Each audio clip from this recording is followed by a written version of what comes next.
Once upon a time, there were 3 little girls who went to the police academy.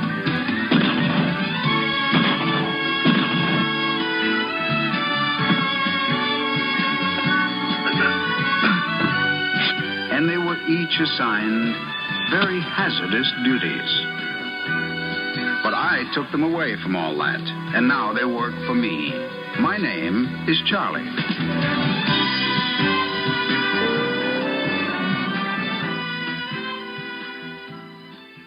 Welcome back, Dylan. You're such a typical rebellious Pisces. Always out to prove how tough and independent you are, and you couldn't even make it one day on your own, could you? Someone reminded me that every angel is unique. And I knew it was you. Who else has contacts in Mongolia? Could hack the Halo failsafe and hire a surfer as an assassin. The same astrological phenom who would refer to a motocross rider with a lion on his helmet as Leo. Very well done.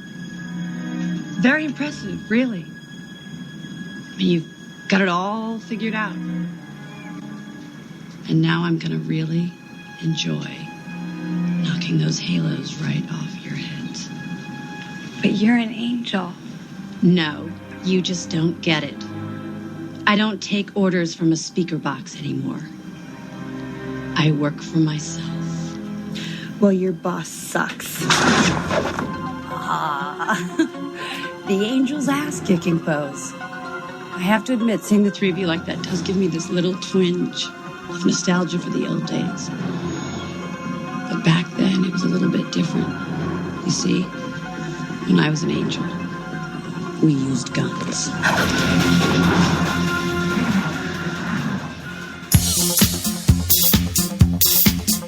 Welcome back to the show, everybody. Hello. Hi there, listeners. We're back for another week.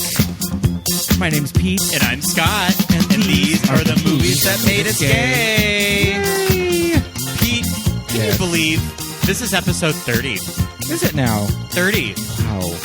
This podcast, 30 episodes. I can't believe it. That's exciting. Yeah, it is very exciting.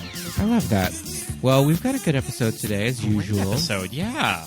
What do we have? Oh, so we watched Charlie's Angels, Full Throttle, directed by Mick G., written by John August, Mick with G. our friend of the pod, Lola Chee. Yay. Hello. Welcome to the show. Welcome to the show, Lola.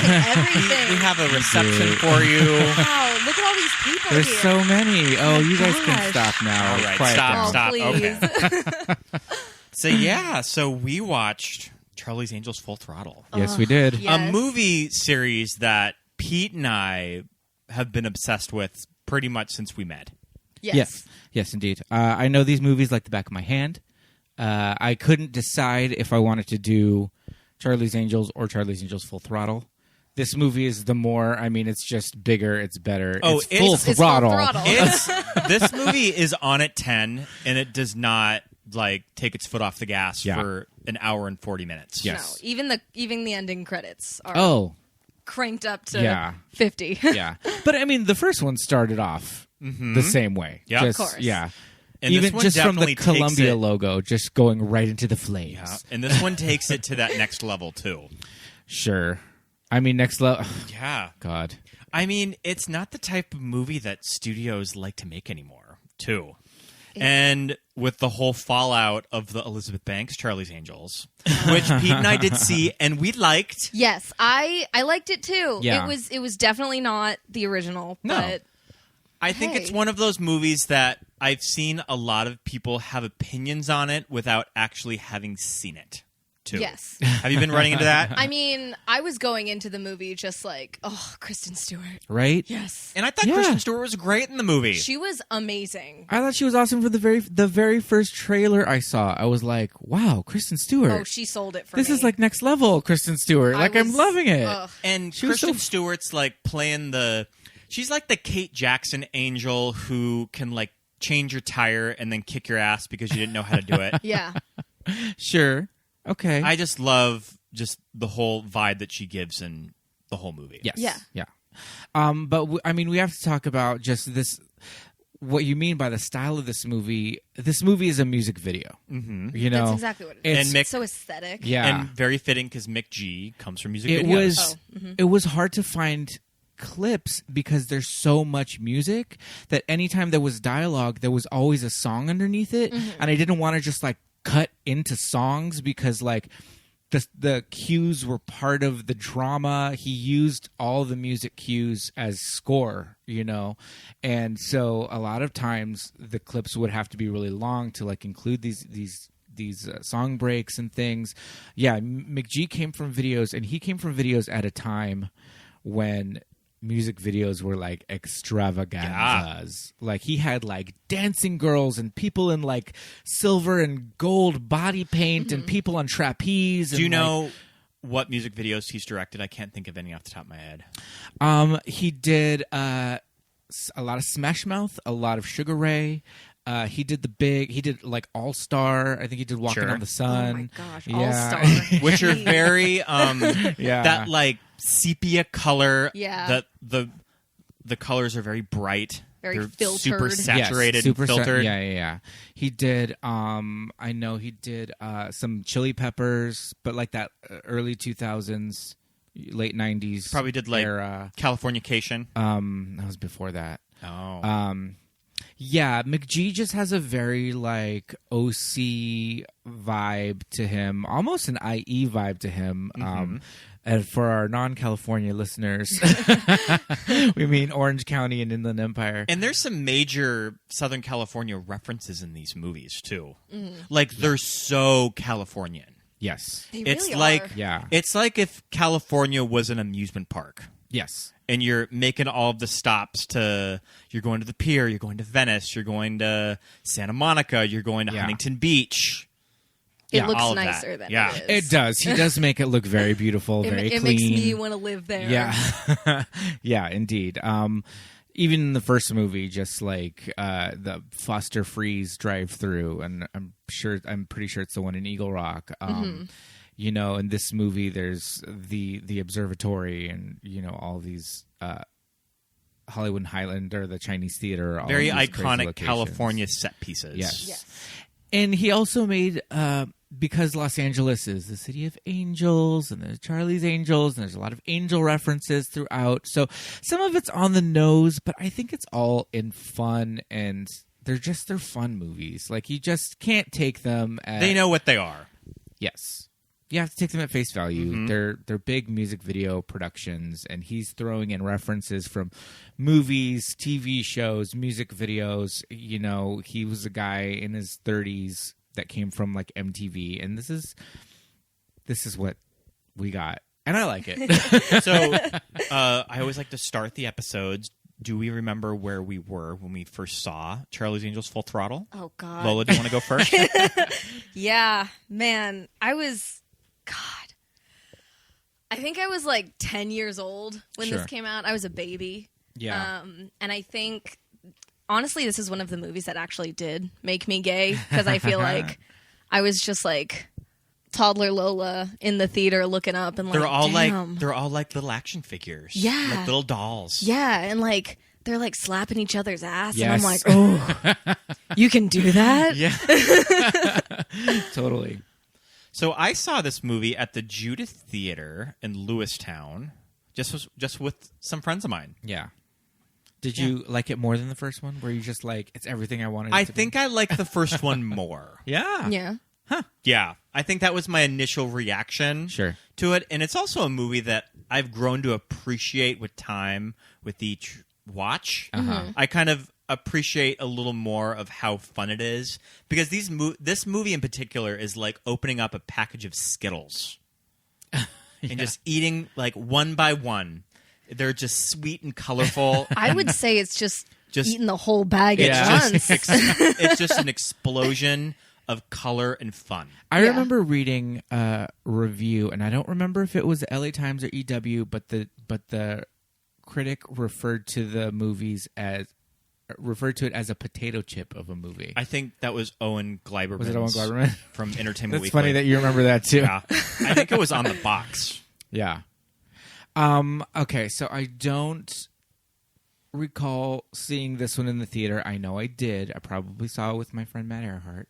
But I know I want to tell a funny story about seeing the first one. I saw it in the theater with some friends, and then I saw it a second time because my friend David and I were at the Block at Orange, and we were meeting some people, and somebody ended up, they were going to be like crazy late, and like times shifted and things got screwed up, and me and David were already there, and we're like, well, we can see a movie. And I was like, Charlie's Angels was good. I'd see it again.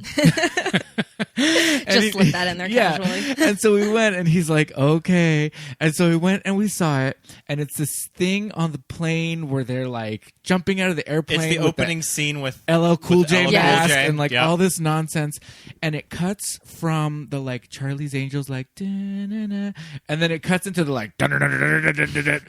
And I remember my friend David sitting next to me going, oh my God. He was just like, this is the what type of movie did you this bring is? me to? And that's the thing. It's like I took my straight guy friend to see this movie, and he was just like, why am I watching this? Yeah. And I'm like, it's fun. And I'm like, there's pretty girls in it. And he's like, yeah, but they're pretty, but like they're weird pretty girls. Like Drew Barrymore is sexy, I guess. Yeah. You know, like I feel like guys my age grew up with her. So there's that thing where it's like, yeah, she's sexy, but she's still Drew. Yeah. Yeah. You know? Well, they're all sexy in their own Yes. special way. Yeah. Yeah. I mean, as a woman, if Cameron Diaz came up to me and was like, hey, like, do you want to hang out? I would definitely not say no. Right. So. I mean, she could buy and sell us all. That's Shrek money. She last made the remake of Annie, and she hasn't worked since. Oh, I didn't even see that. I forgot that was a thing. Yep. Yeah. So But I mean, that's a conscious choice on her part. Yeah. I think she's just like, I don't have to work. I'm just going to be married to one of the good Charlotte twins. And I would love that. So we were talking about Drew, and I think it's important to mention that a lot of Charlie's Angels came from Flower Films and getting this movie made Yes. from her. Yes. Because I know that she said in interviews that the 70s Aaron Spelling show was a big part of her upbringing, and Right. she always really loved like the idea of the show that Charlie took these women out of like working desk jobs at police stations, and he like gave them something to do. right. Yeah. Like he was able to give these powerful women like kind of these like kick-ass jobs. And we know it's Drew who has very strong feelings about gun control that made it a point that the Angels don't use guns, that they use kung fu. I love that more. Like, this as was- I watch it, I'm yeah. like, oh. And this was is just great. coming off of the wild success of The Matrix, too. Yeah. When they made the first one. And I think that they got the Matrix fight choreographer, right? They did. But yeah, like you were saying, it's really cool to just watch it. And it just, even to this day, you're just like, okay, that's super. That's just a very interesting choice. Yeah. Like granted, it was coming off The Matrix, and they got the Matrix stunt guys and the Wire team. And that was could have just been a cool aesthetic choice. But it goes deeper than that. And they just specifically don't use guns at all. And it's a character point in this movie that this angel from like, I would say Madison Lee was an angel in like the middle 80s. Yeah, like a Brat Pack angel. Yeah. Because I take it that she's like a version of Demi Moore. That's kind of what I think Mick G was going for. Was like a Brat Pack Demi Moore. Sure. Because Well, all of kind of there's a whole universe of angels. Well, yeah, the idea in this movie is set up that that the original 3 or 6, however many there were in the run of this TV series, that they exist, and that the agency has just been continuing with 3 at a time. You know, since then it just evolves as one leaves and one comes in, and that's also a big character or a big emotional beat in this movie of Cameron Diaz's character. She's not Alex. She's Dylan? No, Dylan is No, Drew. that's Natalie. yes. Yeah, that Natalie and Pete are moving in together, and she might quit, and Dylan just being like, "No, it has to be the 3 of us." Yeah. which is kind of it's a fun little like thread that's going throughout the movie. We should set up the three angels and they're kind of like their powers. Yeah. Because they each kind of have like something that they're specifically good at, right? And I remember watching the first movie and seeing like MTV, news and like just little things and them talking about like what their gig was. So Drew is Dylan. And what do you think Dylan's like Shtick is? Yeah. She's definitely like the tomboy of Yes, the group. I mean, for sure. when she comes out with that Bowie makeup right? as Yeah. a wrestler, Yeah. oof. In all of when they have their cute little beginning sting, like from the TV show, Yeah. all of Drew's is that She's like punk. She grew up like a wild child. Yeah. Yeah. She was like a girl on the streets. Yeah. Definitely. She's seen it all. Yeah, it doesn't take no for an answer. Yeah. So I feel like and I love her wardrobe in this Yeah. movie. In this movie, she's got like the low rise, like Yes. bell bottoms with like a rock and roll band T-shirt and like I remember modeling my look after her and like going into school in like Yeah. the 2000s and everyone was like, what is this girl? Who does she hell. think she I is? mean, I almost model my look after Dylan Saunders in this movie. Yes. Her look in this movie it's very specific. And It it's is. that rocker like. Yeah. Just very androgynous kind of a look. Yeah. The first movie, there were some issues with her hair.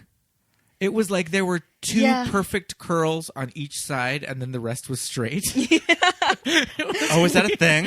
Yes, Yeah. when you look at it, it's like it's weird. Interesting. And There's- now in this movie, she just has like rocker girl hair. it's just like a wavy Yeah. kind of Yeah. a longer shag.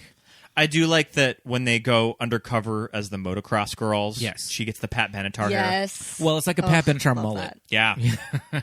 That was one of my favorite scenes in the entire Yes. movie. Oh, that Yeah. motocross scene, No, yeah, it's awesome. the stunts. I would also say that Dylan she's like the most, like we're saying, she's the most street smart, and I would say she's more of like a street fighter. Like their fighting styles, she's more like Street Fighter-ish. She usually gets Brawler. the best. She usually gets the best fight scenes. Yeah. Of the movies too. Well, I mean, one could say that Cameron gets the best fight scenes because Cameron gets a lot of really cool wire work. Because she's so Yeah. tall and thin, That's she true. gets a lot of like she They got could- like the triple kick from they could in the hoist first her up. movie. She got some Neo moves in the first movie. She got a triple kick where she like jumped and like kicked a dude 3 times in the face in the air and then like landed on her. Yeah. feet. I guess I'm thinking of from the first movie when she's tied up in the chair. Yeah, she gets that whole fight She gets scene. that whole fight That's scene. a great Yep. scene. Yeah, and that's her like using her wits to get out of like being tied up, like 10 dudes in the room, and she's like the last man standing. So you always mention that you think that Dylan is like the head angel. She's the leader of them. To me, I can feel see like that. Dylan is like she's like the Super Mario. She's got like a little bit. She's good at almost. She's the Jerry everything. Halliwell Yes. of the group. She's the Jerry. ginger. Yeah, true. She's a Token like- ginger. Yeah, for sure. Yeah, I don't know. I always took it that if the three of them are like out on their own on a case or a mission or whatever, I feel like she's the one that's going to be like calling the shots. Yeah. You know, because like then we have She kind of wrangles them all. yes, Yeah. for sure. And she's almost, I guess she's the most level-headed. I mean, she's like unlucky in love in the first movie. And also, yeah, because I was going to say she's the one that can't hold down a man. yeah. Yeah. Because she's introduced. But she don't need no man. She's introduced with Tom Green, Oh, jeez. and we know how that went from The real Chad. life. Like, I think married for not even a year. I mean, yeah, that was clearly just like, you guys, we have to write a role for Tom. He's so funny. And it's like, oh, He's all so right. great. And then she had the whole fling with Sam Rockwell, the villain of the first movie. Yes. Yes. Well, that becomes her character beat that she always falls for the bad guy. Yep. And And then that's in this movie, it's Justin Theroux Yes. because they're ex-lovers. Yes. And she also thinks that the henchman, Madison's henchman, the Brazilian surfer, is It's, like, sexy. super hot. Yeah. Which, I mean, come Well, on. I mean, come on. That body. It's Rodrigo Santoro. Okay, You know what's so crazy is like a little side note on Rodrigo is that I feel like, I mean, Rodrigo's been on the pop culture radar since before this movie. yeah. It's one of those things that he was on Westworld. He was in 300. That's right, he was. Yeah. So he's been around for a while, but like it was a slow burn his career here. But but in the director commentary for Full Throttle, McG mentioned at the time that he called him the Brazilian Brad Pitt. Like he was like a big movie star or like just a big star in Brazil and South America. That scene where he's changing out of his What board scene? trunks. Yeah. Whew. So Just so uninterested in what's going on. man, I love that. The way he's just looking at Cameron Diaz, just like, why are you talking to me? Okay, so let's talk about Cameron Diaz, Natalie, and her. What is her backstory? She's just like a bubbly, like teen. I always take it that Natalie was Yeah. the nerd in high school that just went with blossomed it. into Yeah. the swan. Because she's yeah, but always she in stayed with that nerd mentality too. In the for sure. flashback, she's like wearing headgear. She's the high school mascot. Yeah. Yeah. But she's just like having fun as that mascot. She's Yeah. laughing. Even She when just she's- lives in her own When little she like world. fell, she's Yeah. still like laughing. But then also in the first movie, in her little intro, she was on Jeopardy. Yeah, That's right. So And she's she a won. so she's a So genius, she's and that's not- her thing. yeah. is that you want to dismiss her as the ditz angel, Yeah. but she has a lot to offer because Yes. she's smart. Yes. And one of her like angel character like powers is that she is the driver. In the first movie, she's like driving the speedboat. She's like does this like crazy U-turn in the 2nd Street Tunnel downtown. That's right. In like that Camaro or whatever, in like a 2-lane tunnel. Which, I mean, she didn't do it. Stunt person did it. But, Yeah. I mean, so her thing is that she can fly anything, she can drive anything, and she's just really good at those kind of like, not all mechanical things. I think it's just like a driver capacity. Yeah. And she's the getaway, basically. Yes. Yeah. And she did that in the very first scene of the movie where the helicopter that was strapped to the back of the truck that Oh they my drove gosh. off a dam, she got it to fly and There's like saved them all. having revisited the movie now, I Yeah. watched it yesterday, As did we. and I also watched it today. Yeah. Just because. Why not? Just because. But you're just mentioning things, and I'm like, oh my god, that happened. Yeah. There's just so much that That it's like. helicopter on the back of that flatbed truck that they drove off the Jeez. Their side big, of the dam. their big James Bond opening of this movie. Yes. Yeah. Yeah, for sure. I don't even think James Bond could pull that Yeah. off. A little more Mission Impossible. Yeah. Yeah. With there was an explosion that like blew Dylan closer to like the helicopter so she Yeah. could grab on and fly away. Yeah. That was barely very, like- dodging the missile and Yeah. then having it hitting the other tank. Oh my god, I love it. So I also like that it's a character note with Natalie Mm-hmm. that she really likes birds. Sure. She's an Ornithologist? ornithologist. Yeah. Yeah. Because there's Oh, two that's little right. there's In two the little first beats in movie- the first movie. She knows She does the bird call. Yeah. she does the bird call, and she knows where she knows Carmel is where That one bird lives. That one bird lives. And Yeah. in this one, she touches the bird poop and she knows what it That's came from. right. Yeah. So yeah, this kind of interesting little character beat. I forgot about that. I didn't put the 2 and 2 together. Yeah. Because, yeah, you just think that they're just like, they just know everything. They're just super smart. But it's specific things Yeah. that they know. I like it. Yeah. And then we have Alex, Ugh. who is Lucy Liu. Oh, my So goodness. Alex is Lucy like Liu. a child prodigy genius. Yeah. A gymnast. I mean, she's Asian, so. yeah. And also, her dad is introduced as John Cleese. So I take it Yes. that she's adopted. Well, they have photographs of John Cleese and an Asian woman Okay. and her. Oh, okay. Sure. So she's So, I only don't know. half. Maybe. Yeah. Who knows? Okay. Yeah, and there's a couple of photographs, and there's like an Asian mom with John Cleese. But it is an interesting choice. Yeah. Like, all right. In the first movie, she's introduced horseback riding. Yes. Yeah. And in this... She wins everything. In Full Throttle, Yeah. she's like a gymnast. And like a and mathlete, chess. too. Yeah. Chess. Yeah. But I think her thing is that she wins everything that she does. Yeah. She competes and she takes it every time. Again, not trying to make this a race thing, but like, But come on. but I know a lot of Asians that fit that description. Yeah, I mean that's the thing. If you're gonna compete, right? win. Exactly. There. I feel like to me her strengths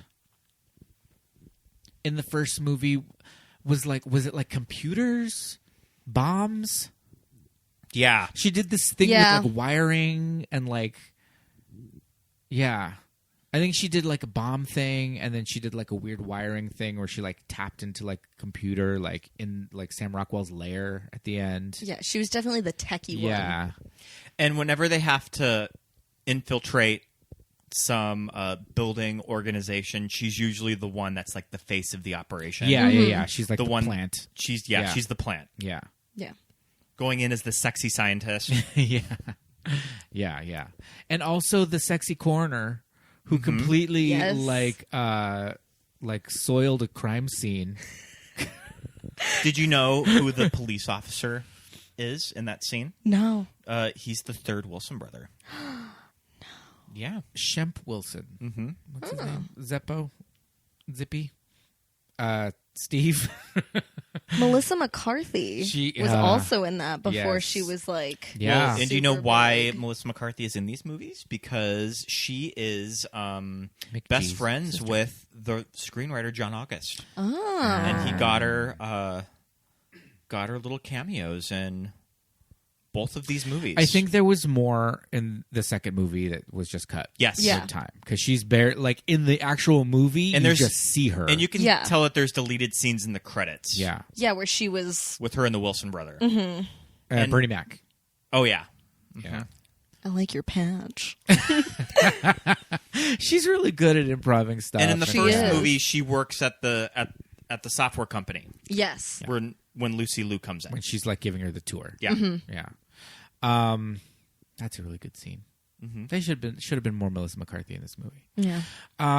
Okay, so those are our three angels, and they're kind of their personality. Well, I feel like Alex's personality is that she's super focused when she's like on the job, but like in her daily life with her boyfriend Matt LeBlanc.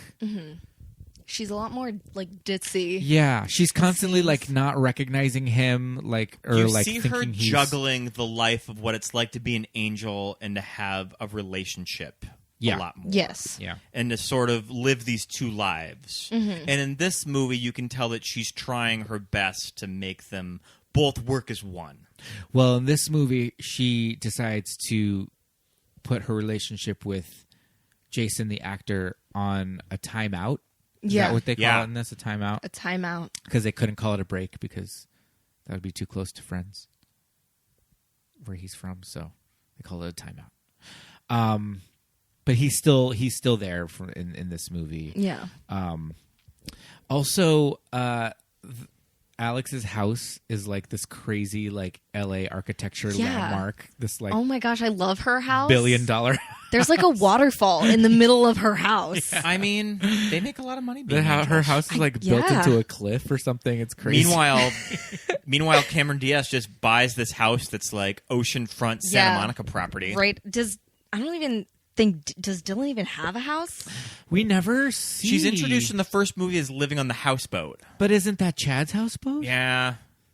Maybe just Dylan. She's just a house nomad. surfs. Yeah. Yeah. Because she even said the most expensive thing I own are these boots, and Alex said those are my boots. Yeah.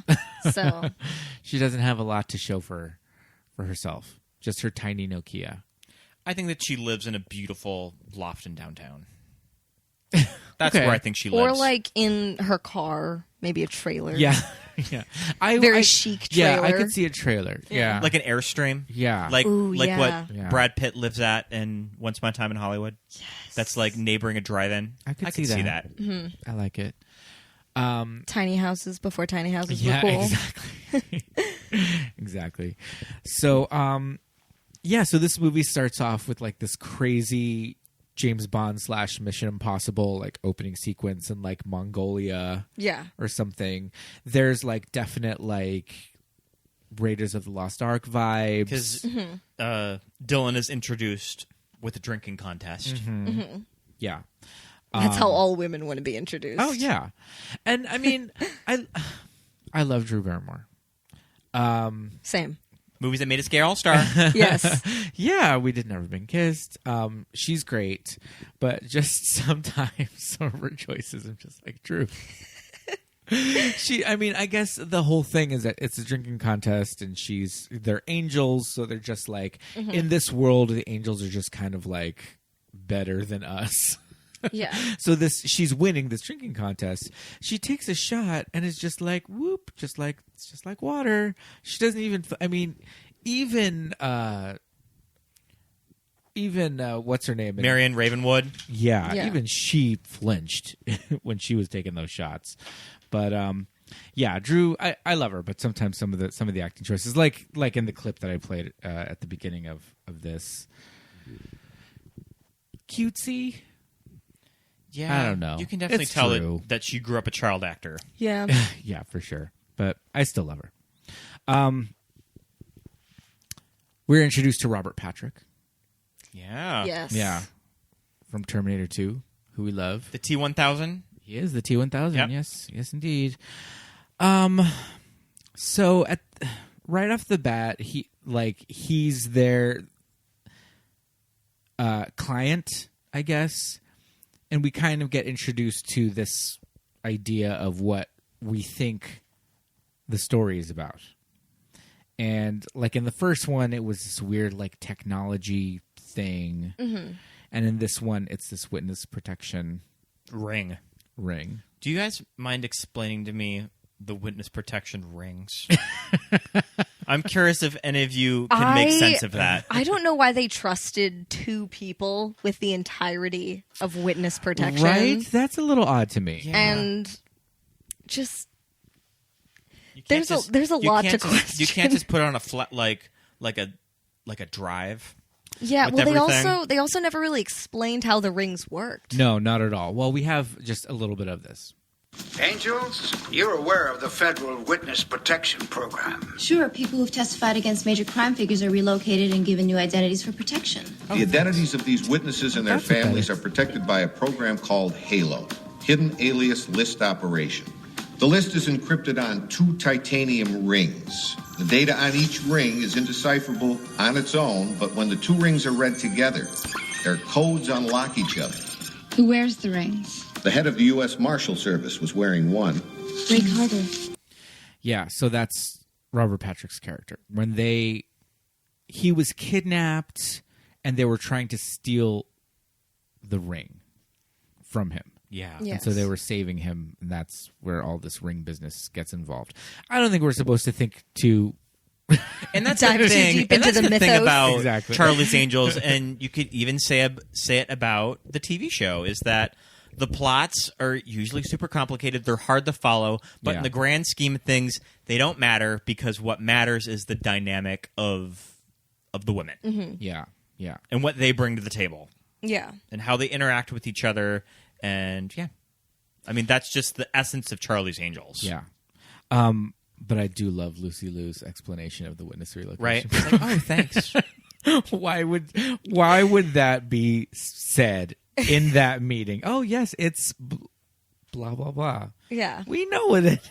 I mean, witness protection program, it's kind of self-explanatory in the Yeah. title. Yeah, but it's set up here so that we eventually find out that Dylan herself, Helen Cass. Helen Zass. Zass. Helen Zass. Because we get all the Helen Zass jokes. Har har. They're pretty funny. Yeah. Our favorite assassin. You must have been the butt of every joke. Oh, they're so good. Great. Love it. I love that sequence of when Drew is introduced with Justin Theroux in the car, and they're listening to Bon Jovi. Yes. Oh my I guess gosh. that Drew had to personally ask John Bon Jovi for the rights to that song, Oh, really? so they had to pull some strings because I guess that they couldn't get it or it was too expensive or something. She just And- really wanted Living on a Prayer. Yeah, and he a like good cut her a song. deal It's a for good it. song. I have to say, when she's setting up that memory clip, she says to them, she's like, I was so in love. We used to just drive around listening to metal. I don't know if John Bon Jovi is metal. Living on a Prayer is not metal. I guess it's metal to like it's like a kid. Somebody from like metal. New Jersey. I mean, I guess hair metal is like a genre. I guess they would just call it hair metal. But yeah, it's rock and roll, not metal. No.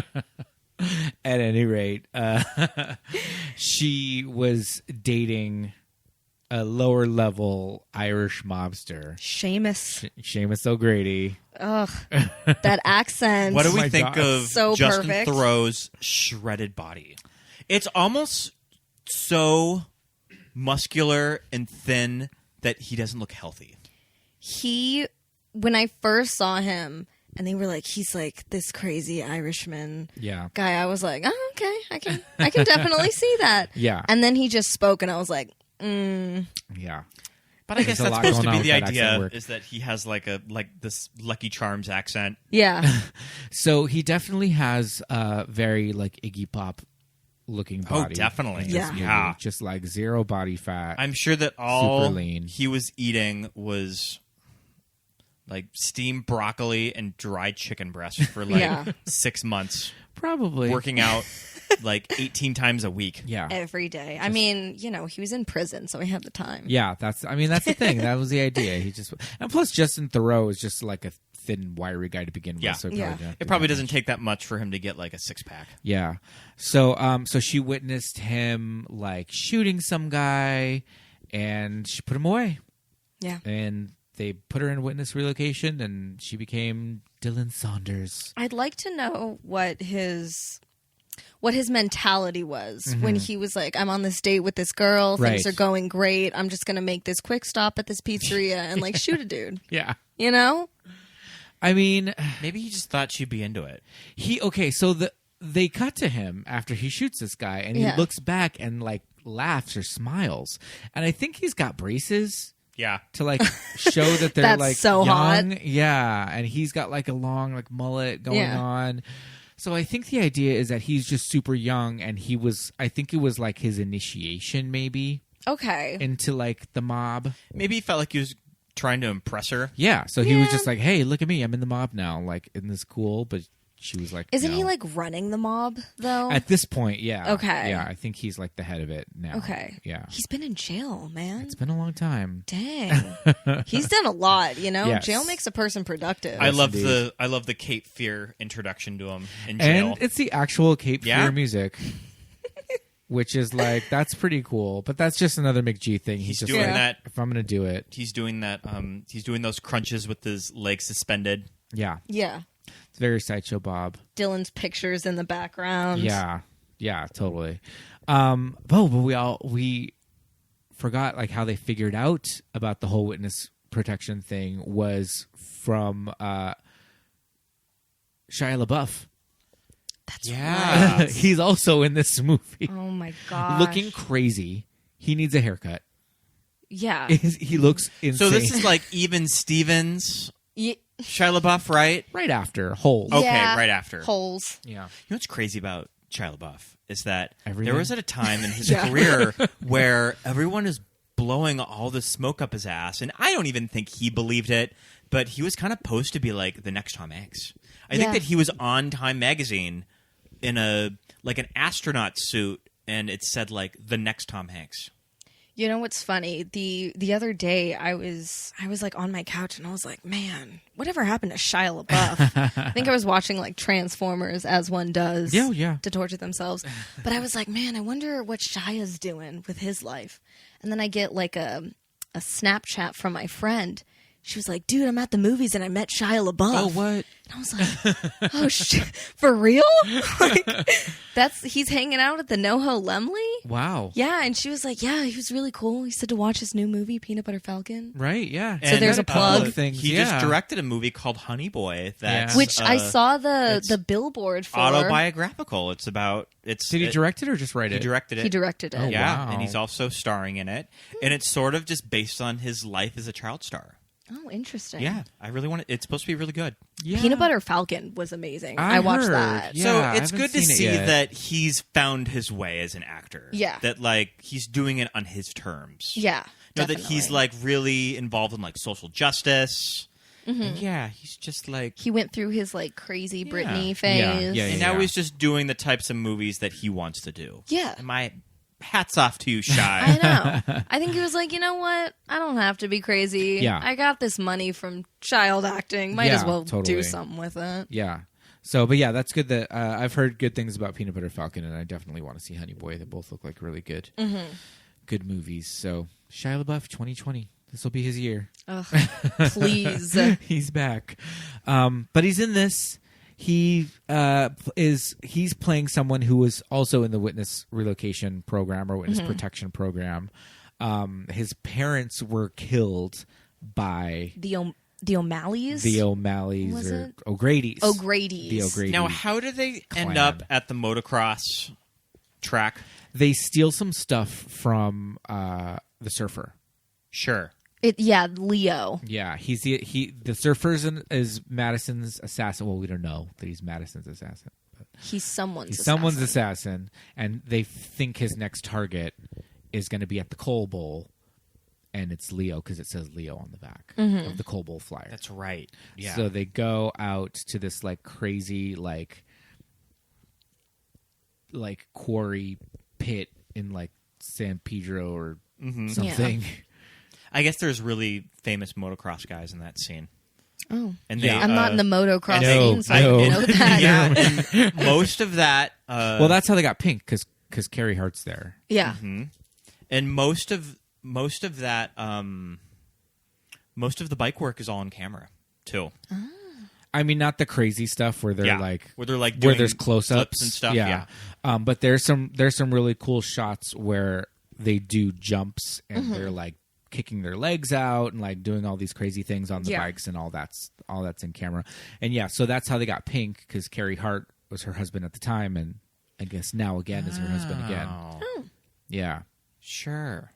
because he's one of the motocross guys in it, and then He's had a lot of songs written after him. yes, he has. He's and some of the guys that are in it, like as themselves, also doubled for the girls in their bike work. I love all of They the. put them in the like purple and I was orange going to say, I love costumes. all of the costumes that they're wearing because they look like little action figures. Yeah. They all have like their color. Yeah, of course. They're like, I would Their want crazy that. makeup. Yeah. I would want Yeah. that as a Barbie to Yeah. play with. Of course. Yeah, and I guess they're in disguise. I mean, Cameron just looks like Cameron, but like Drew's got the like crazy shag. Yeah. Lucy's hair is a little different, it's a little shorter. But They look like go-go dancers. yes, Which is amazing. yeah, for sure. But I guess there's a stunt that Natalie does during the race where she does like a backflip. Like, then she And lands. lands it. Okay. Yeah. And I guess that's just like, there's only one guy in the world, like at the time, that could do it.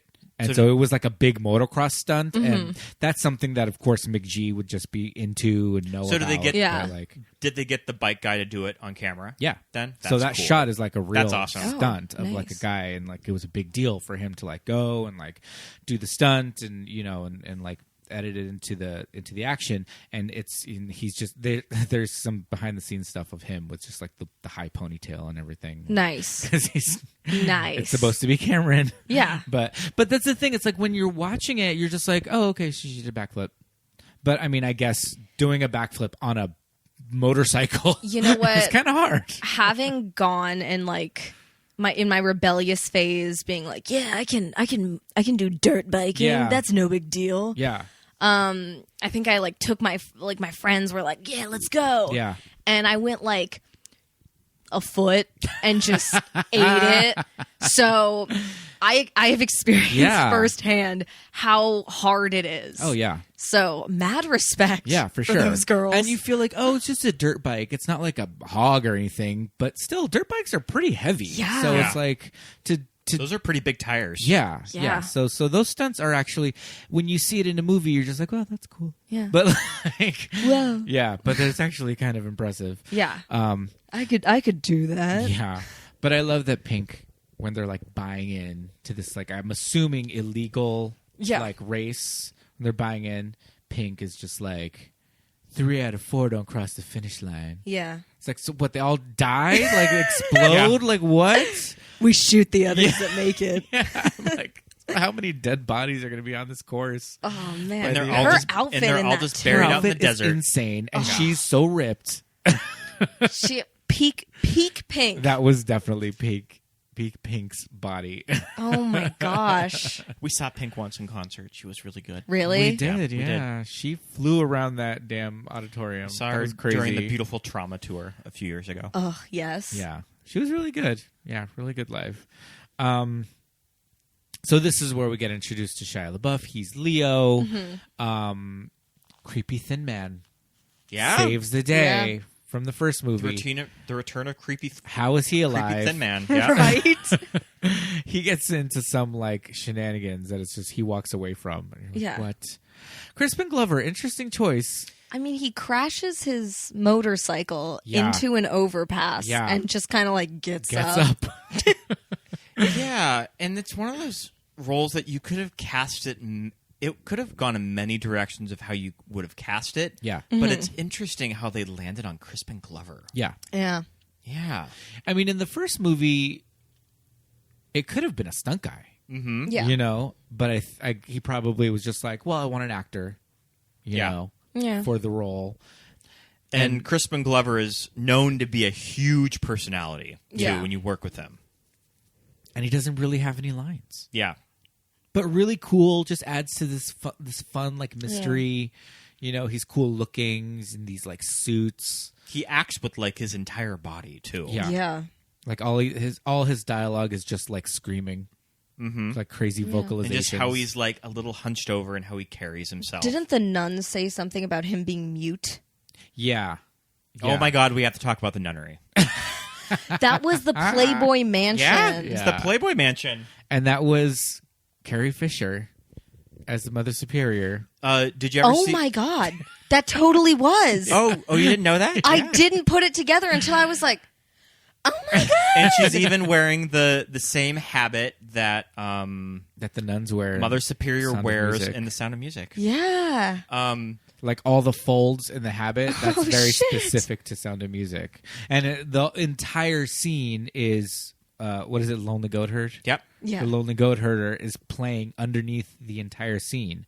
That's why, like I was saying, he's using these music cues as score, and it's like, oh, it's this funny like German folk song, but it's from Sound of Music. It's like it's specific choices to like, you know, because we're using nuns. Is this supposed to be in Catalina? It looks like it's on some crazy island. I was like, are they in the Swiss Alps? Yeah, who knows? But they're speaking English. That's all part of the fun of it. Yeah. You don't know where they I like are. to think that Catalina has this orphanage built run by into all the of these nuns. cliffside.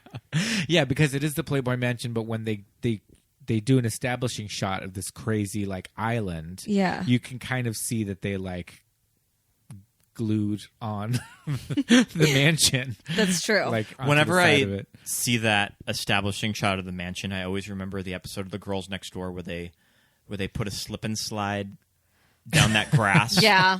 That was a big episode. That Yeah. I think it was Kendra that really wanted to slip and slide down the lawn, Yeah. and they did it at the end. So Dylan grabs this like medallion off Creepy Thin Man, and Shia has the same necklace that he got from the orphanage. So they go to visit the orphanage to like find out more.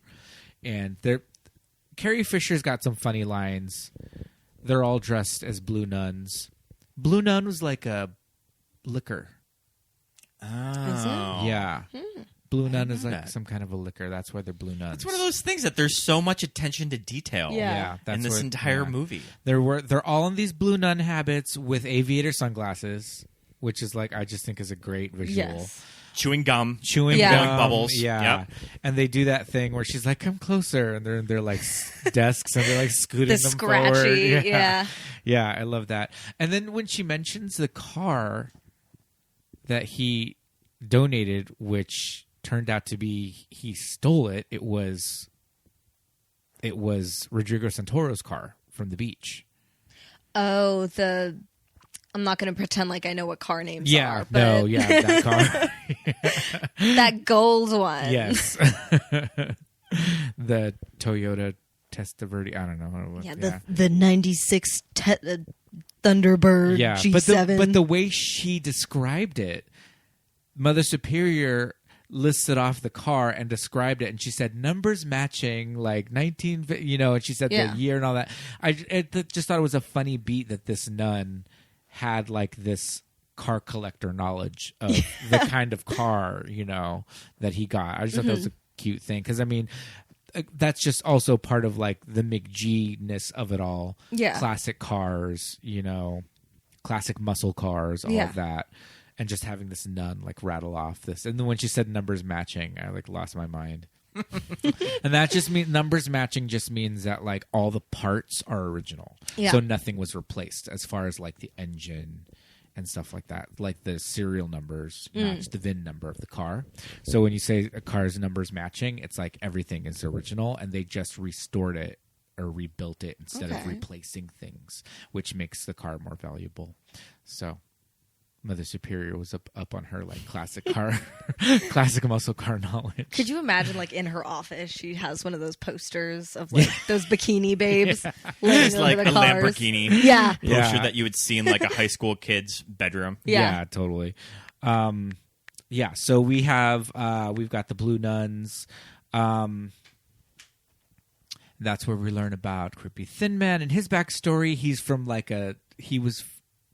like a circus or something. Yeah, they think his family died in like a fire. He was for a found Romanian wandering. circus. That's why he knows. That's how he can do all the like crazy like stunts that he does. Mm-hmm.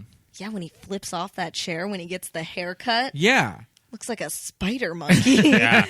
And his really cool fight scene from the first movie. Yeah, with all three of them, that was a really cool fight scene.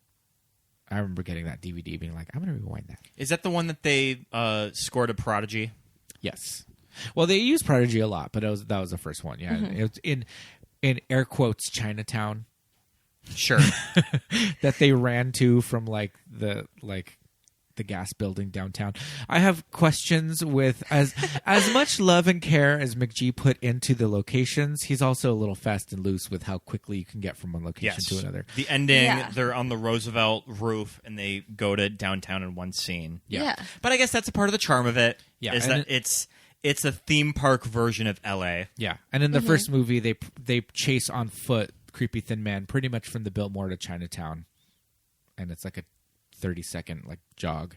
It's like 3 miles. Yeah, right down the street. Yeah, I mean it's pretty as the crow. You can get there quick in a car, but I don't know if you can run it. So now we've got the whole witness protection thing.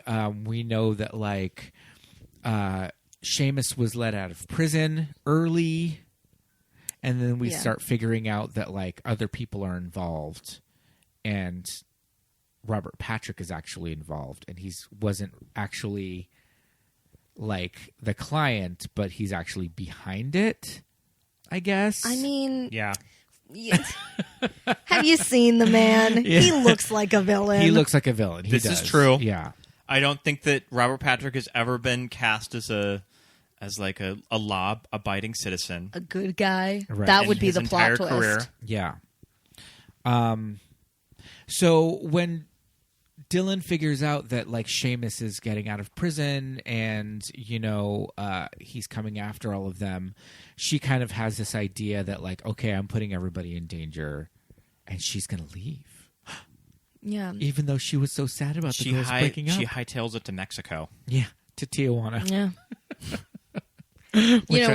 Every time I have a problem, I book a flight to Tijuana. But she doesn't want to. She doesn't want to put the angels in danger because of her. Yeah.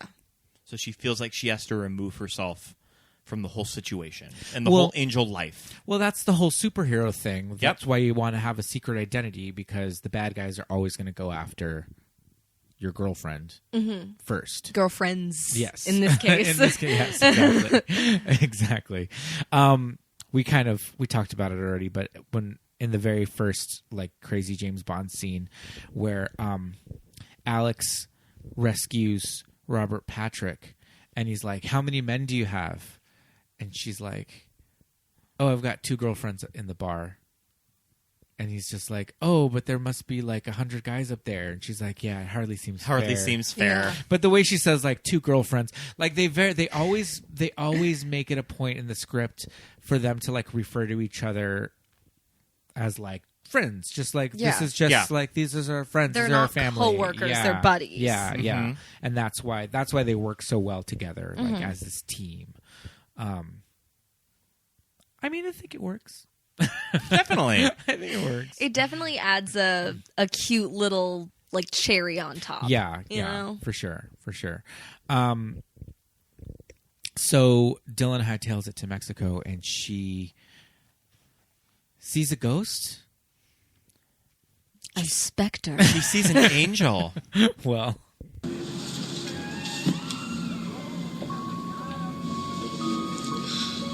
Kelly Garrett. Hello, Dylan. Don't you have a case to solve?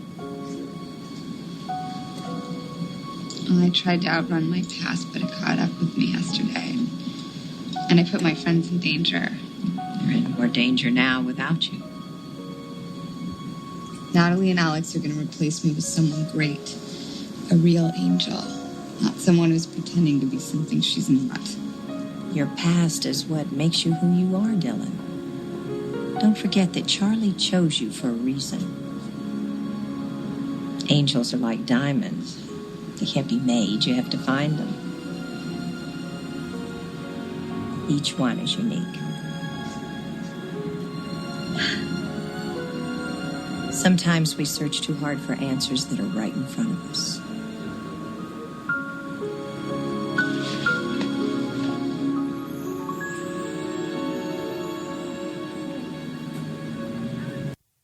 and then she disappears. Yeah. Kelly was always my favorite of the original. I was going to say too. Kelly Garrett was always your favorite. That was Jacqueline Smith, and she was the one that stayed from beginning to end. Yeah. Yeah. They famously had a revolving door of Angel. And also, people like to remember Farrah as this huge staple of Charlie's Angels, which she is, but she wasn't in bitch it. only did one season. Yeah. She was in it the least. Mm-hmm. Yeah. Yeah. I think that she wanted too big of a pay raise for season 2. Yeah, I think so. I mean, she deserved it. This is true. Farrah freaking Fawcett. Part of the reason the show was as successful as it was, she sold a lot of posters. This is true. I love Farrah Fawcett. I mean, come on. Oh, excuse me. Have you seen any of the 70s TV show? You know what? I have, and I remember little to nothing of it, just how gay I was for Farrah Fawcett. We own the entire season, or the entire series on DVD. We My do. gosh. I actually watched the pilot before the two of you got here today. It was really Well, great. TFTI. So I know it was probably nice to have not worked today. Yes, it was. It was lovely.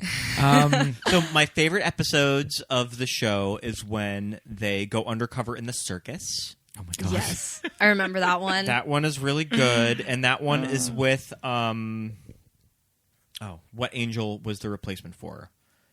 It was It must have been Chris because it was Farrah's sister. yes, So, and I think that was Cheryl Ladd. yes, Cheryl Ladd. Yeah. And then I also love the crossover with the Love Boat. Yes. Yeah. The Love Boat Charlie. That's a good one. Yeah. I remember watching the 2000 Charlie's Angels and being like, oh, this is so sick. Like, you guys, like, this is a thing that can happen. Yeah. And then coming to my mom and being like, Mom, have you heard of this cool thing called Charlie's Angels? She's like, let me tell you. Yeah, she was like, listen, bitch. And funny. I kind of started watching it because she was like, if you like Charlie's Angels so much. And that's what's probably pretty cool about all of these movies is it makes a younger generation discover the show. Yeah.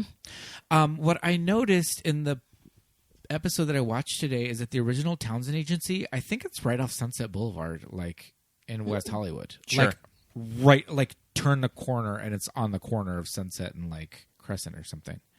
I believe it. Yeah, it's weird. That It's sounds about right. building with like white pillars. Like I'll find It's it. fun to watch the show and look at Los Angeles from the 70s and yes. the 80s. Yeah. Yes, also really cool. Yeah, Aaron Spelling, great show. It's definitely dated. It's from the 70s. It's a different time. It's leisurely paced, Very like leisurely 70s paced. TV. Yeah. But I just remembered we totally glossed right over the Pussycat Dolls. Yes. So there was a burlesque explosion in the early 2000s. Yes, indeed. And yeah, so this was around the time of like Dita Von Teese being on the cover of Playboy. Yeah. The Pussycat Dolls. You would always hear like, oh, the Pussycat Dolls like put on a performance in like LA or New York or whatever, and it would always be like a who's who of like celebrities that like stepped in for the night. Yeah. Like, oh, and Christina Applegate and Lisa Rinna were there tonight. And it's like, oh, cool. And then like a week later, it would be like, you know, like the girl from like Hairspray or whatever. Yeah. Nikki Blonsky? Yeah. And just like, yeah, some random people would just step in and be like, oh, that's cool. Yeah, it was like super trendy. It was everywhere. And there they were, front and center. They do a little burlesque number. Yes, they do an extended burlesque number. Cammy ends up in the champagne glass at the end. Yes. Like any great burlesque number usually ends. Well, what I noticed from the closing credits of Charlie's Angels with Full Throttle, there's a very special thanks section, and there's like thanks, and then the block like of the people that are in the special thanks, and then below that, underneath, says a very special thanks to Dita Von Teese. She probably came in to consult that day. I love that. Yeah, that's cool. And she had her own line.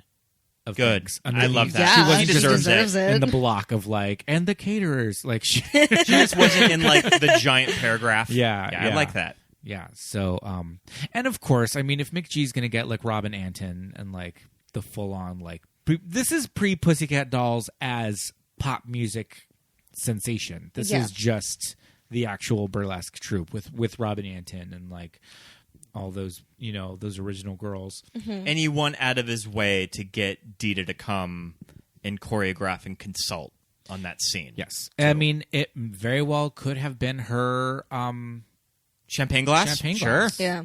That Cameron was in. I remember watching that scene and being like, oh my God, is this porn? Like, is this what that is? Yeah. And honestly, this is better than porn. I was 100% on board with it. I mean, the three of them look amazing. The like, costumes are so well done. Yeah. I mean, Cameron's little, like, they do a little striptease with her, and then all of a sudden she's magically in, like, a sparkly bikini. Yeah, she's wardrobe changed, complete aesthetic change. Yeah. Well, I'll let it slide because it looks really well, and she looks amazing in it. Yeah. I feel like the costuming in this movie is a little bit more successful. In the first movie, I think there are a couple of things that are super duper period, very much like, ooh, like Drew's hair is a little funny. Cameron's wearing like the one-piece denim jumpsuit at one point. Oh my gosh, it's like a backless denim jumpsuit, which is so 2000 specific. Do you know what I mean? But in this movie, I feel like it's a little bit more like, dare I say, timeless. Right. Well, you can tell that Sony threw a lot of money at this movie. Oh, for sure. This is probably a budget of nearly $100 million. Yeah. But yeah, the all those Pussycat Dolls are in it, and the redhead Pussycat Doll that Willem and Alaska were talking about. Carmit. Her name's Carmit. Is it real? Yeah. She's credited as treasure chest dancer. But also some of the other cameos, like from that scene, the main guy that she's stealing the keys from is Pontius from Jackass. Oh, I didn't know that. See, that's kind of a dated reference. Yeah. And Chris Pontius is the guy that would always wear like he always wore like an American flag G-string. Mm-hmm. Sure. And would he do like I mean, he did all the like ran through a taser. Sure. Yeah. Would he just do like striptease numbers out in public? Yes. Sure. He was the one that would run around in a G-string just in public. I Super remember. comfortable with his body. Yes, yeah. Yeah. I saw Chris Pontius just at a restaurant once in Hollywood, and I was like, ooh. I know you. Hi. Hello. Yeah, so he's the guy that they steal the keys directly from. So he's got he's featured, and then it says that Bam is in it, but I didn't see him. I did not. And I've seen this movie a lot, and I feel like I would have recognized him, especially since Pontius is there. Yeah. I feel like I would have been like, oh well, there's Bam too. But yeah, he's in it, and it says uncredited. I feel like as I'm watching Charlie's Angels, I'm just so enthralled with what's happening and just trying to pay attention There's just to everything. so much to take in of these movies. I miss all of this. Yeah, for sure. Robert Forster is in this movie. R.I.P. Yeah. And McGee did mention Jackie Brown a lot when talking about Robert Forster. He was just like, coolest guy ever. I mean, he had a big comeback around this time. Yeah. Bruce Willis is in this movie. He is? Is he? Yeah. And Demi Moore shoots him at the beginning of the movie. And was this the time where they were still married? No, they were divorced already. But I mean, that's just Bruce and Demi's gig. Yeah. Is that they're divorced, but they still remain very close. Yeah, for sure. Good for them. Yeah. I think he asked her specifically, do you want to get Bruce for this part? And she was just like, sure. And also, I mean, having Demi Moore in this movie was a big fucking deal. Yeah. I mean, she hadn't worked a lot. Yes. For like 10 years. And, I mean, she's introduced in this movie. The big thing at the time when this movie was made is that she was like 41 years old, right? Yeah. 3 kids. And we see her straight Demi Moore hair, just classic Demi Moore hair, straight black hair down her back, bikini. On the beach. The slamming body looks fucking amazing. Yeah. Like, she looks so good. Like, forget for 40. She looks good for any age. And she's just killing it. Like, she's just like... Yeah, and she hadn't done a movie in a 3 while. teenagers at home. Yeah, and she just kind of left Hollywood to raise a family. Yeah. And this was her big comeback. Yeah.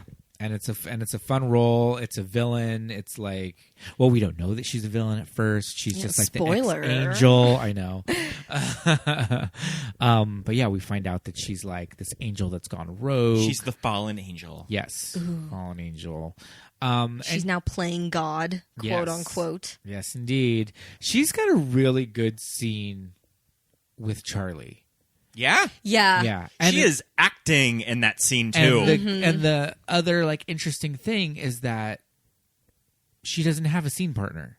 Mm-hmm. Like, the voice is pre-recorded. She probably is hearing it on the day, but there's nobody there giving the lines to her. So she's playing this scene to a speakerphone, and she's killing it. Yeah. You know? Yeah.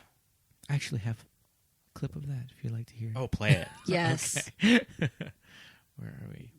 Madison, you were never able to accept that this agency is about teamwork. We're a family. We do. Yeah, I know. Angels forever. I've heard the sales pitch. It was very seductive. Once. Madison, you deliberately went rogue on the DeSoto case and put your fellow angels in danger. When we finally got you out of there, you were wounded so badly we thought we might lose you. You did lose me. You see, being an angel wasn't fulfilling my destiny. It was keeping me from it. Your destiny is yet to be written. Do not do this, Madison. Taking the lives of innocent people is not the answer. There must be something in you that's still good.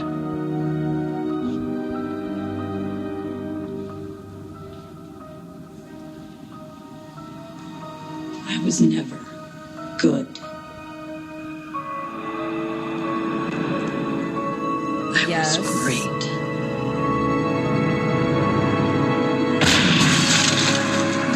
Shoots the speaker box. In her, like, red bottom Louboutins. What a queen. Yes.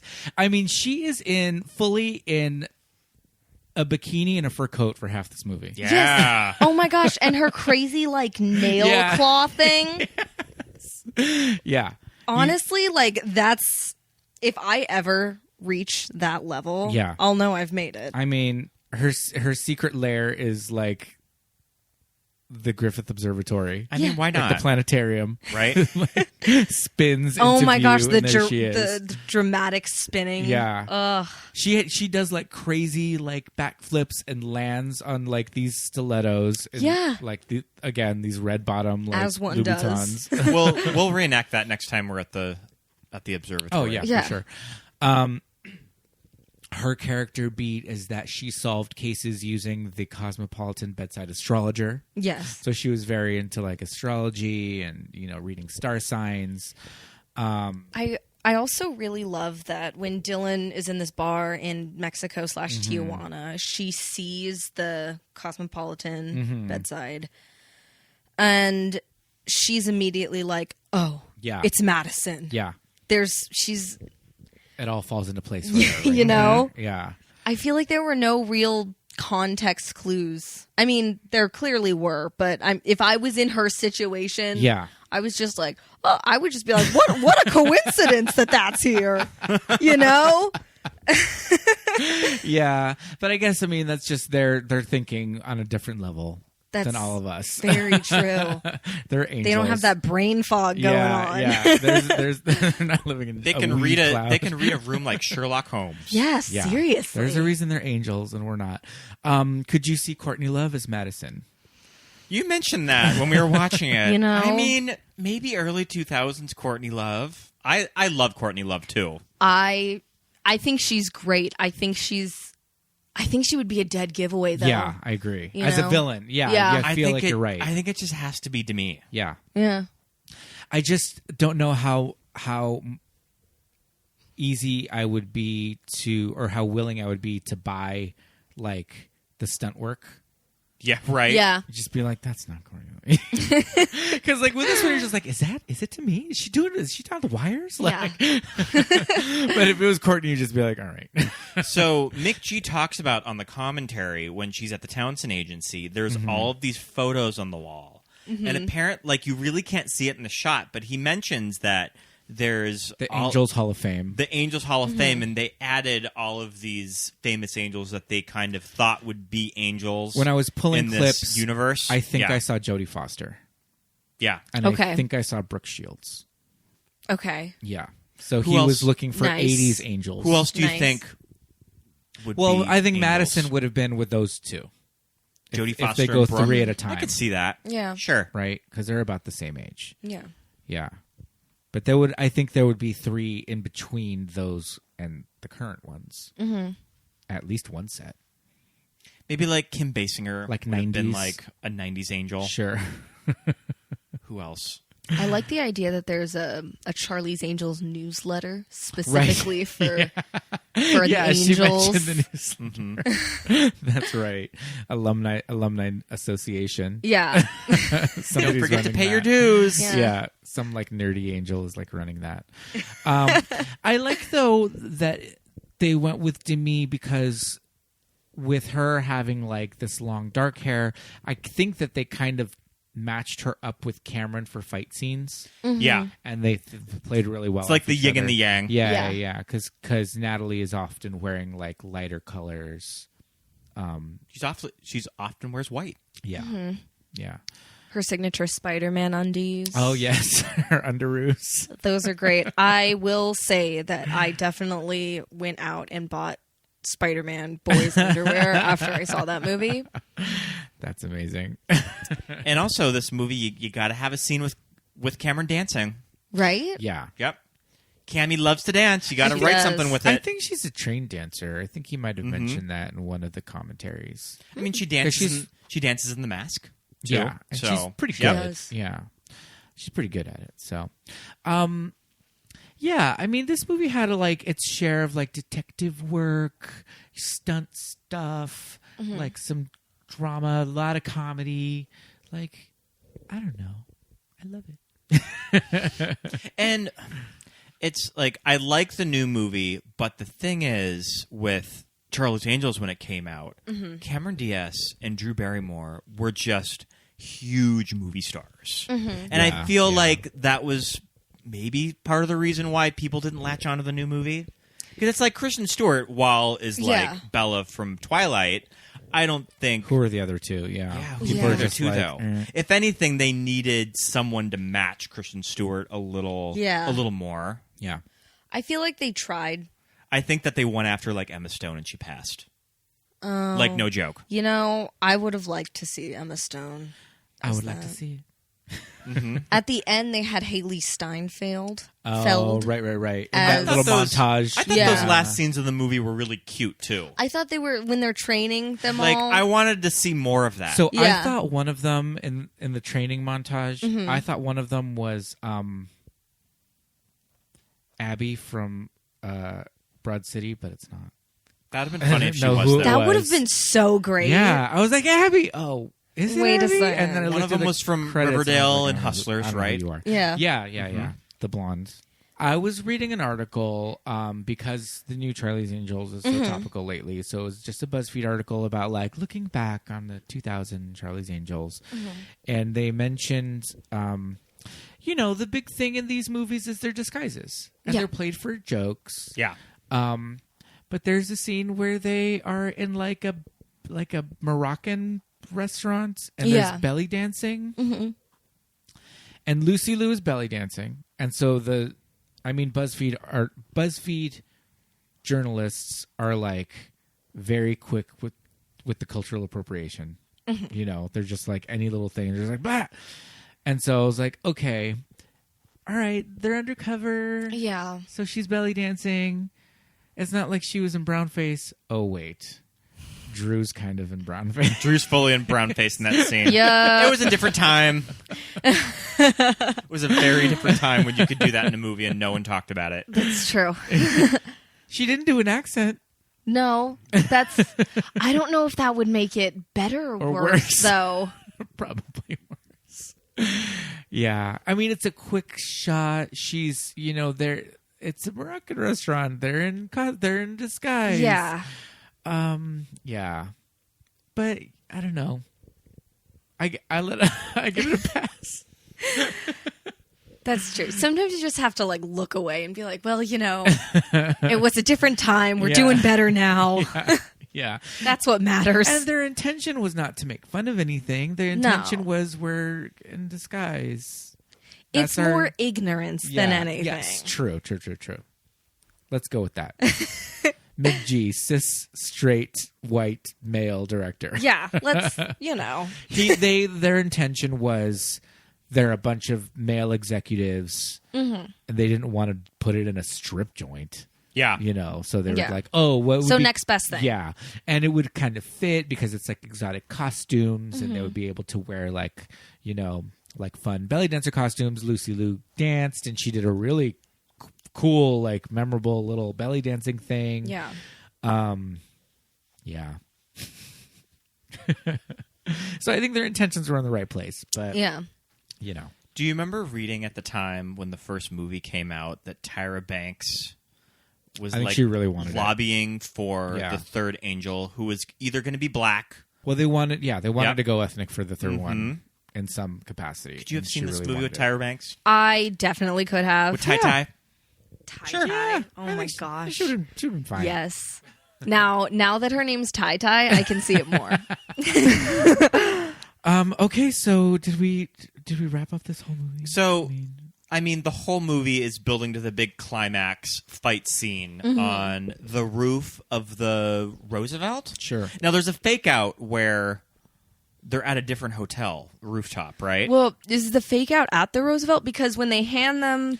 Oh, yeah. Yes. The matches, it says the Hotel Roosevelt. Yes. So that's where... And they're walking through the Roosevelt lobby, too. Yes. But I think that they're down the street... They're sending the mob guys to the Roosevelt, but they're somewhere else. Yeah. But I think that they're down the street on the rooftop of the El Cap. Those are the shots, at least. Okay. Well, there are the giant neon letters that say the Los Angeles. Yes. And which is downtown. And the Los Angeles Theater is downtown. Yeah. Too.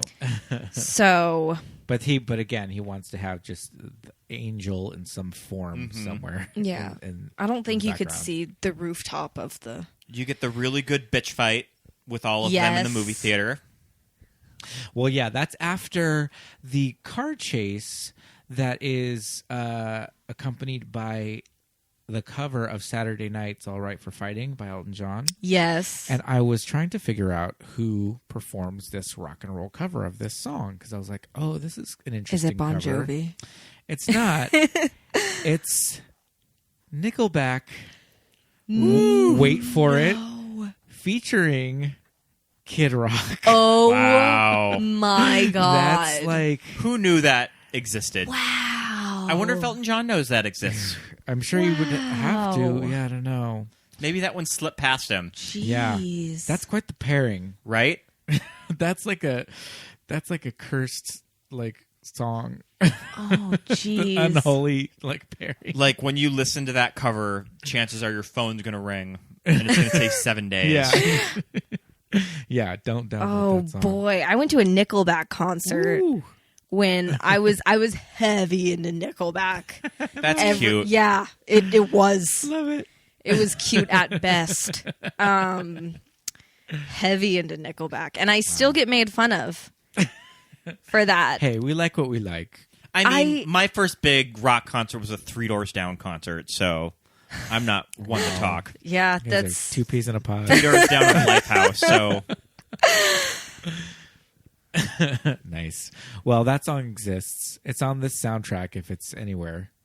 The soundtrack on like on iTunes, so I can find it on like Spotify. most of them are blocked out on iTunes, so you can only listen to "Working for the Weekend," the Journey song from the credits, and like the new remixed theme, and that's it. Oh, lame. I know, right? That sucks. So you can't I hear. want some So Nickelback I can't hear and Kid Saturday Rock. Night. I know. Yeah, Lame.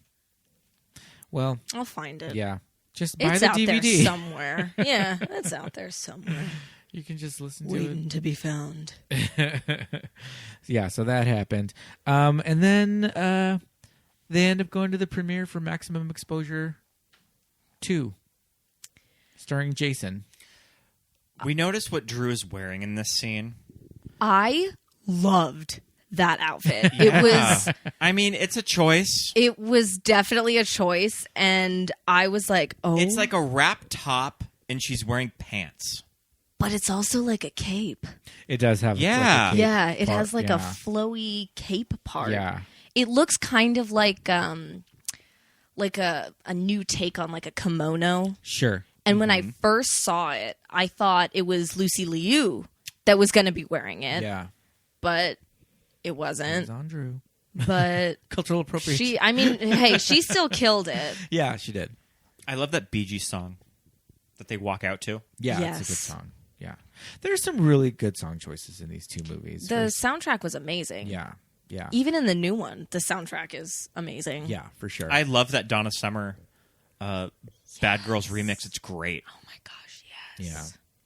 Yeah. But what we kind of didn't mention is that like Dylan's worried about, Natalie, getting married possibly and like breaking up the angels. But it turns out that Pete is only going to, he's proposing that they get a puppy. Yeah. Yep. That he's already named. Yeah, they've Without a already spike. gotten him. Yeah. Yeah. He already picked it and named it. So he's Yeah. just like, here. Live with this. Could you imagine if she was like, no, I'm not okay with this? No, I'm allergic. Guess we're taking Spike back.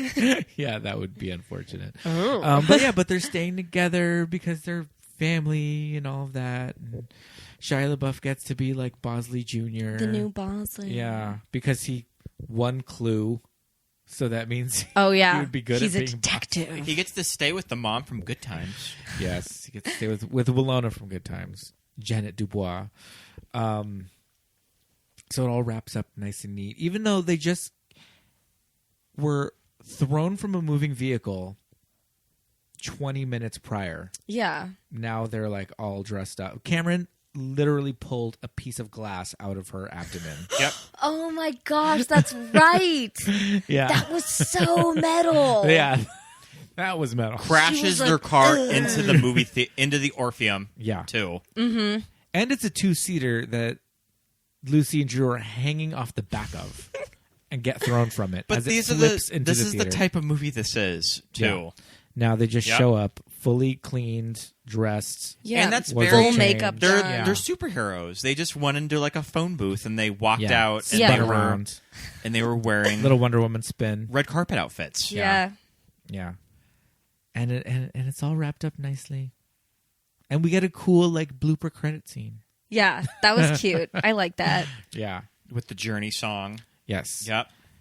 And Lucy Liu catching on fire in the welding scene. Yeah. That's my favorite when Drew's like, there's an ember in my ass.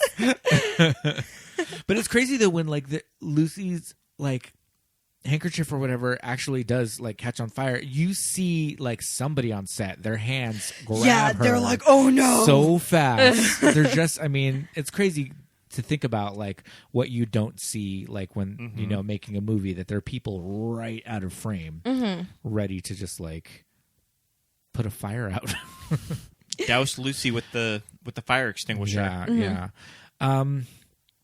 Yeah, they're superheroes. They're funny. They're badass. And I always talk about on this They're podcast sexy. that I'm a huge sucker for women getting along in movies and Yeah, having for sure. a good time. Yes. I fucking love that. Yeah. And I feel like this movie really celebrates that. And I feel like people at the time kind of took that for granted in movies. Yeah. I mean, you didn't see a lot of female-led action movies. I know there's like Terminator and Alien, blah, blah, blah, blah, blah. Yeah. But I mean... But you can't just Yeah. talk about the exception that, you know, that proves the rule, the same 3 movies. You know what I mean? You But can't these are just like always say, well, what about 3 those? Because major...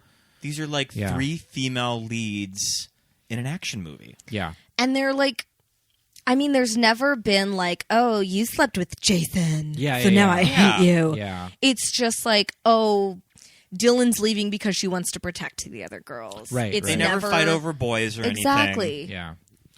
And they're all like big stars in their own right coming together, you know, Yeah. for this movie. You don't see a lot of that either. Like, Which is why I like the bloopers also so much, because it really drives home that like they're gal pals. yeah, for sure. And I feel like all 3 of them really shared the spotlight in this movie. Even though like Cameron Diaz is first billed, she was Yeah. probably next to Drew paid the most. Yeah. But you never get that in how they sold the movie. They were all equals. Yeah. And there's that shot of the first movie where they're speeding off in the boat and they all have their arms around each other. And that's Yeah. just like girl power, man. Yeah. I love that. Sisterhood. Yeah, for sure. Yeah, I loved it because, like, yeah, they got to be funny, you know, because a lot of times in movies, female-driven action movies, if there's going to be action, then they're going to be tough. Yep. They're going to be hard. They're going to be, maybe they'll be sexy, but they kind of got to be everything. You know, they got to show like softer sides and like just be more well-rounded characters. And, you know, I think it just has a lot to do with Drew producing it and just being just a big part behind the scenes. But yeah, it wasn't just, they were not just one-dimensional characters where it's just like, we're tough. Like we worked our bodies out so we can look chiseled and now we're just going to be like hardcore. It's like, no, they were funny and stupid and silly and like dumb and girly, you know, and feminine and masculine and like everything that they needed to be these characters that like, yeah. And friends on top of it. Yeah. Yeah. So, yeah, I love it. Yeah, there weren't like competing personalities. at Yeah. all. Yeah, for sure. And these movies tend to kind of get dismissed by people whenever you just casually mention Charlie's Angels 2000 in like a conversation. Yeah. People normally like roll their eyes, but I have to tell those people like go back and revisit them. I mean, Bill Murray's in the first movie. Yeah. He He doesn't is. just show up for like nothing. You know, he's notorious like picky and choosy about what he does. And also both of these movies opened to gigantic numbers at the box office. Yeah. Like, both movies opened at like $40 and $30 million. Yeah. Even though, like, the second movie, it cost a lot to make, so it didn't make much of a profit. That's why they didn't make a third one with all of them. Yeah. But still, I mean, grossed over $100 million. Yeah. Wow. Yeah. So Pete's looking at... I do own the Dylan doll from Charlie's Angels. Dylan's, it's a signature looks doll. Pete gave it to me for Christmas one year. She's got an action fashion body. I've got all the right poses. Read the back and you'll see. Wink wonk. And Dylan kind of looks like Kathy Griffin a little bit. Oh my gosh. Yeah, look at does. it. She looks like Kathy. I was looking at her earlier and I was like, oh man, she reminds me of someone. When we're at the PCC flea market, sometimes I'll see a whole set of them. And I really need to buy it. Yeah, we need to buy the other We two. will track down Natalie and Alex. I don't recall this outfit from the first movie. Now, they have outfits that you can change them into, right?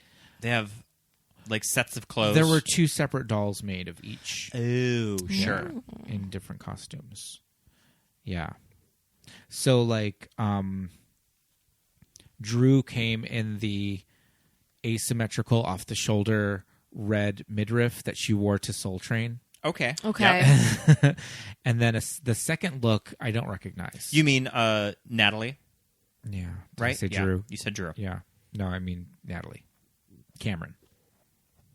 Yeah, and then Lucy has like this red affair that she was wearing, I think, when she was making... I know she wore this red at some point. Yeah, we'll post pictures on I'm Instagram. surprised they didn't do the yodeling costumes. Oh, that would have been Those ones are so wonderful. classic. Yeah. And they bring those back in the second one and Yep. in the new movie. Yep. There's a little cameo. Yeah, they got a lot of miles Their out of outfits those. were in the closet. Mm-hmm. Yeah, I thought it was interesting. It was fun the way that they acknowledged these. Yeah. Because they could have just been like, nope, different universe. And they build a but- whole Charlie's Angels universe and how it evolved. Yeah. And also, we should probably mention The Townsend compound. Yeah. Kelly Garrett, right? Yeah. Kelly Garrett is now Charlie. So she becomes Charlie. Yeah. You I mean, see I that- think that's kind of what you're to you see that in the infer, credits. That Yep. it's Kelly. Mm-hmm. I just saw hands and I was like, ooh, I wonder who this could be. There were some clues that I was like, no, it's Kelly. Okay. Yeah. So this was fun. I love was this fun. movie. Yeah. Yeah, these movies. I want to watch the first one now these because we movies just rock. watched part Yeah. 2 yesterday. So now I'm like, no, I want to watch part 1. I have to watch the whole original now. I know. Go back. I know. There's a lot of episodes of the original series, but but yeah, we should. I definitely will go back and watch the first one. I recommend you listeners to watch both because they're super fun. They're amazing. Yeah. You can't have one without the other. No, yeah, for sure.